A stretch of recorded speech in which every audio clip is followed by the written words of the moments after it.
स्वागत आहे तुमचं मोरेताईंच्या रेसिपी चॅनल मध्ये।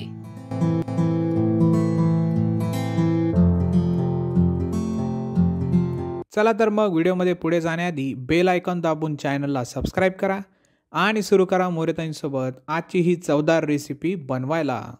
नमस्कार मंडळी, आपण नवरात्रीच्या उपासासाठी एक पदार्थ तयार करणार आहे, तो म्हणजे भगरीच्या पिठापासून आणि बटाट्यापासून पुऱ्या।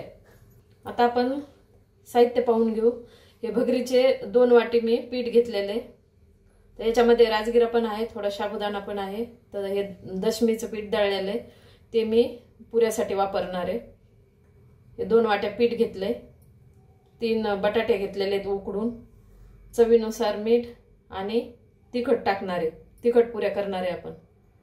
आता 9 दिवसाचा उपास राहतो ना, तर 9 दिवसामध्ये म्हणजे रोज रोज साबुदाण्याची खिचडी किंवा भगरीची खिचडी खाऊन कंटाळा येते, मग काहीतरी वेगळं खायचं ना, तर मी आज तुम्हाला भगरीच्या पिठापासून आणि उकडलेल्या बटाट्यापासून तिखट पुऱ्या दाखवणार आहे।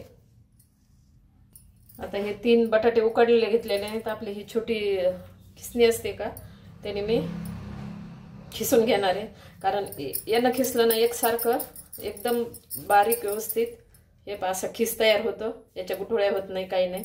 त्याच्यामुळे ह्या छोट्या खिसणीनं खिसून घ्यायचे बटाटे।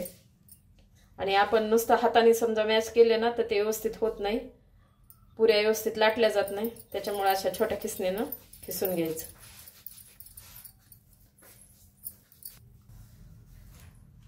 हे अशा प्रकारे आपण बटाटा खिसून घेतलेले। आता त्याच्यामध्ये हे 2 वाट्या भगरीचं पीठ घेतलेलं ते मिक्स करायचं।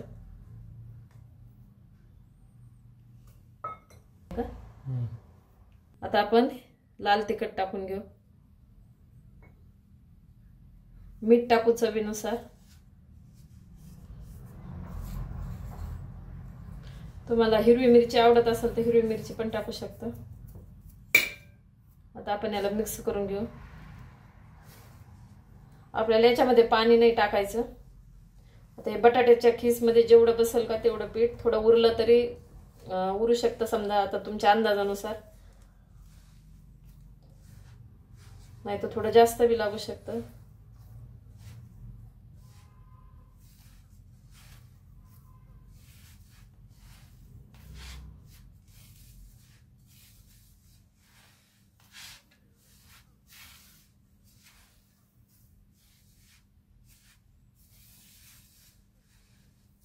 थोडी पाण्याची जर गरज वाटली ना, तर थोडं कोमट पाणी करून टाकायचं, थंड नाही टाकायचं।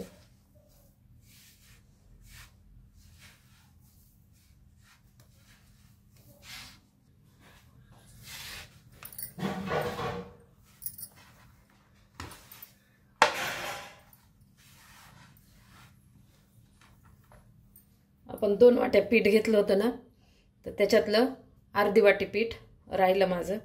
तर हे व्यवस्थित आपलं मळून झालेलं आहे। तर थोडंसं आता तेल घेणार आहे मी, थोडंसं उंड्याला आपण ह्या तेल लावून घेऊ।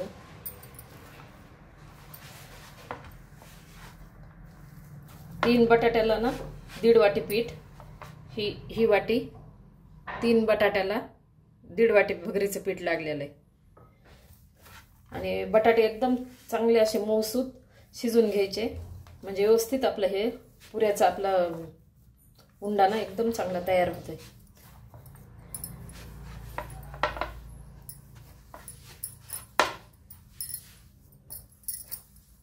अजून थोडंसं तेल लावून घेऊ।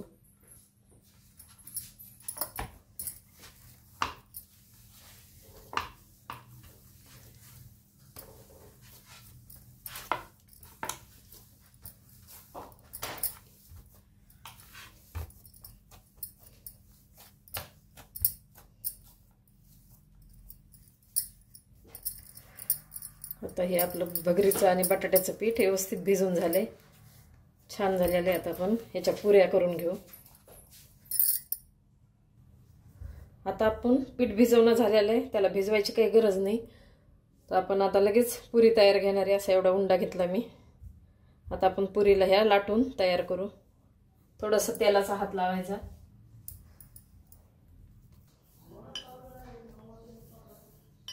आणि ही पुरी ना जास्त पातळ नाही करायची, थोडी जाडच ठेवायची।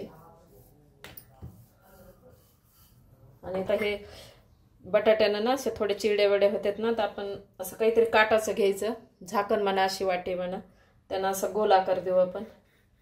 तुम्ही याच्यापेक्षा अजून थोडं मोठं घेऊन मोठी पण करू शकता. आणि हे असं बाजूचं काढून घेऊ. मग अशी जाडच करायची पुरी. आता याच्यापेक्षा थोडी मोठी घेतली तरी चालते. मी आता एवढी पुरी लाटून घेतली. आता अशाच मी राहिलेल्या ना पुऱ्या लाटून घेते. आता मी इतक्या अशा पुऱ्या लाटून तयार केलेल्या आहेत. आता आपण तळणार आहेत. ह्या अशा जाडीच्या आणि आकार इतका घेतला. तुम्ही याच्यापेक्षा पातळही करू शकता किंवा मोठ्या पण करू शकता. मी अशा घेतलेल्या. आता आपण याला तळून काढू. तेल गरम करायला ठेवलं होतं ना, आता तेल आपलं गरम झालेलं आहे. आता आपण पुरी सोडून देऊ.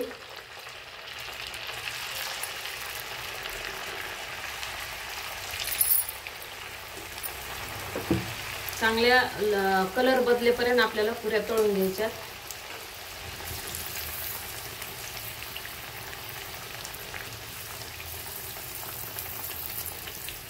आता आपण पलटी मारू.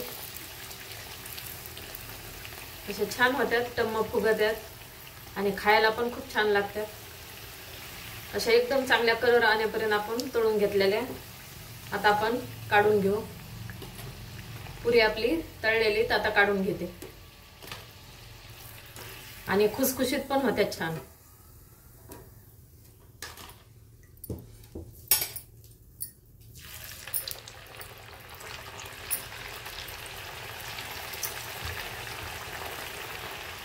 एवढं होईल.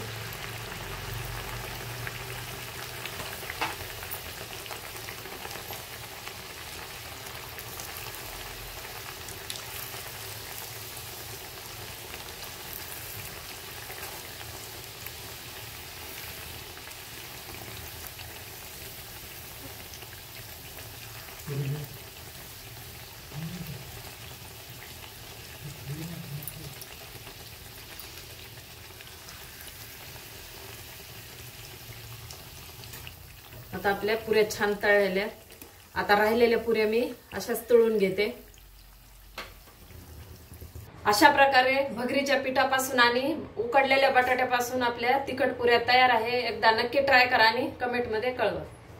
तुम्हाला हा व्हिडिओ आवडला असेल तर लाईक करा आणि अशाच प्रकारच्या चवदार आणि चमचमीत रेसिपीसाठी सबस्क्राईब करा आणि कमेंटमध्ये कळवा तुम्हाला कोणत्या रेसिपीज बघायला आवडतील. पुन्हा भेटूया एका नवीन रेसिपीसह एका नवीन व्हिडिओमध्ये. धन्यवाद.